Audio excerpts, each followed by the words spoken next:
ফারুক আহমেদকে সভাপতির পদ থেকে সরিয়ে দেওয়াতে কি বাংলাদেশের ক্রিকেট নিষিদ্ধ হতে পারে?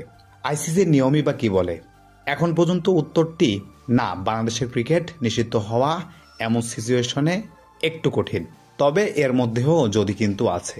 29 মে 2025 তারিখে জাতীয় ক্রীড়া পরিষদ ফারুক আহমেদের বিসিবি পরিচালকের পদ বাতিল করে, যা তাকে সভাপতির পদে থাকার অযোগ্য বলে গণ্য করে।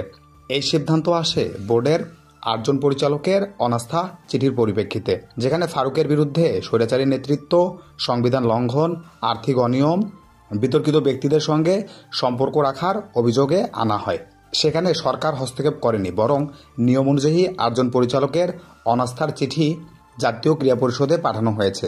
এনএসসি কেবল তার পরিচালকের পদ বাতিল করেছে, বিসিবিতে কোনো হস্তক্ষেপ করেনি। তাই বাংলাদেশ ক্রিকেট নিষিদ্ধ হওয়াটা অস্বাভাবিক। আইসিসি নিয়ম অনুযায়ী সদস্য দেশগুলোর ক্রিকেট বোর্ডকে স্বাধীনভাবে পরিচালিত হতে হবে এবং সরকারের কোনো রকম হস্তক্ষেপ থাকা চলবে না। এনএসসি এর হস্তক্ষেপকে যদি রাজনৈতিক হস্তক্ষেপ হিসেবে গণ্য করা হয়, তাহলে আইসিসি বিষয়টি তদন্ত করে বিসিবিকে সাময়িকভাবে সাসপেন্ড করতে পারে। অতীতে শ্রীলঙ্কা, জিম্বাবুয়ে ক্রিকেট বোর্ড সরকারি হস্তক্ষেপের কারণে আইসিসি কর্তৃক সাসপেন্ড হয়েছিল।